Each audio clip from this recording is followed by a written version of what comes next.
Hello दोस्तों, स्वागत है आपका मेरे YouTube channel let's study with Poonam में। आज हम पढ़ने वाले हैं भूमंडलीकृत विश्व का बनना। वैश्वीकरण क्या कहलाता है? व्यक्तियों, सामानों और नौकरियों का एक देश से दूसरे देश तक स्थानांतरण वैश्वीकरण कहलाता है।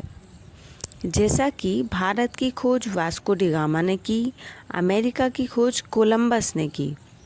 वैश्वीकरण और औद्योगिकरण दोनों ने मिलकर दैनिक जीवन को बदल कर रख दिया है। 18वीं सदी के बाद तक भारत और चीन दुनिया के सबसे अमीर और धनी व्यक्ति हुआ करते थे। एशियाई व्यापार में इन्हीं का दबदबा था। इनको जानने के लिए हमें पता करना होगा कि यूरोप विश्व का व्यापार का सबसे बड़ा केंद्र कैसे बन गया।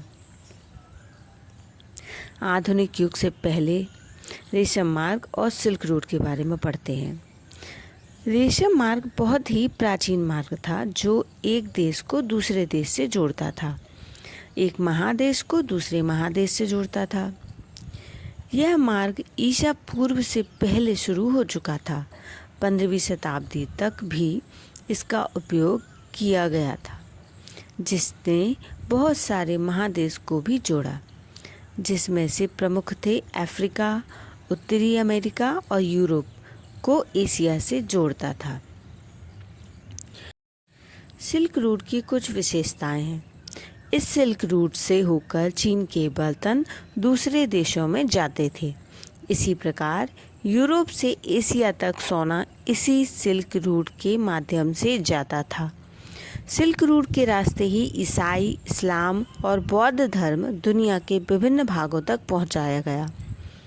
रेशम मार्ग को दुनिया के सबसे दूर के हिस्सों को जोड़ने वाला महत्वपूर्ण मार्ग माना जाता है। क्रिश्चियन युग से पहले भी सिल्क रूट अस्तित्व में थे। 15वीं शताब्दी तक ये विकसित हुए।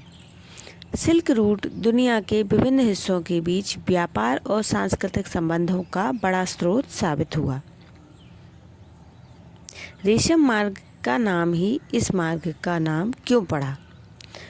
ऐसा इसलिए हुआ क्योंकि सबसे पहले इस रास्ते का उपयोग चाइनीज लोग रेशम के व्यापार के लिए किया करते थे, जिसे चाइनीज रेशम भी कहा जाता था। फिर भारतीय लोगों ने मसाले, भारतीय सामान, सोना, चांदी, ढेर सारी वस्तुओं का आवागमन शुरू किया। सामानों के साथ साथ व्यापार और संस्कृति का भी आदान प्रदान शुरू हो गया।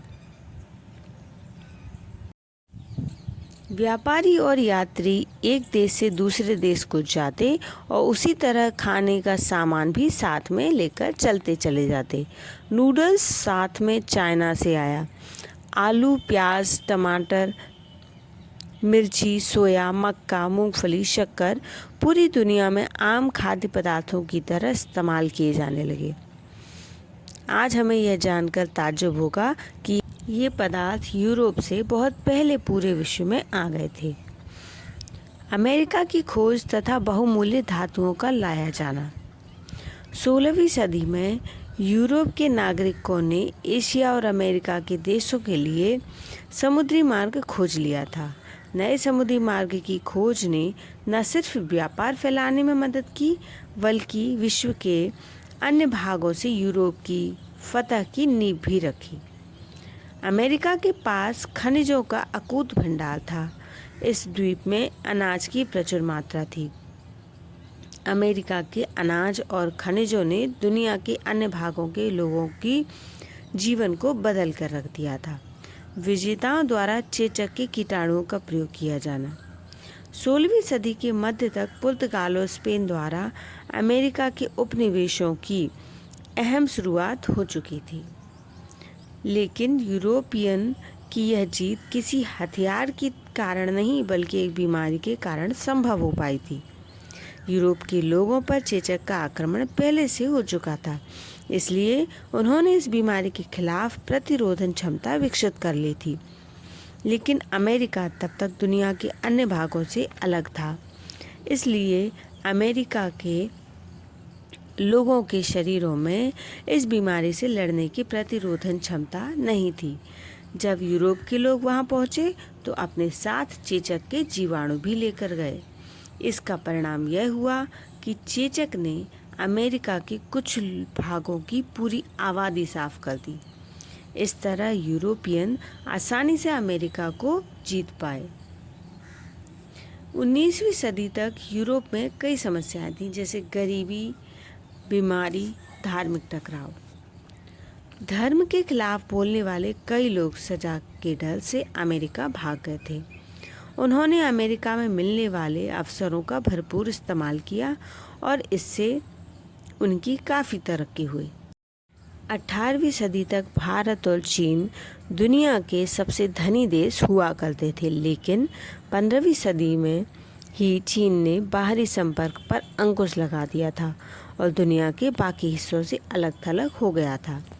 चीन के घटते प्रभाव व अमेरिका के बढ़ते प्रभाव के कारण विश्व के व्यापार का केंद्र बिंदु यूरोप की तरफ शिफ्ट हो गया था।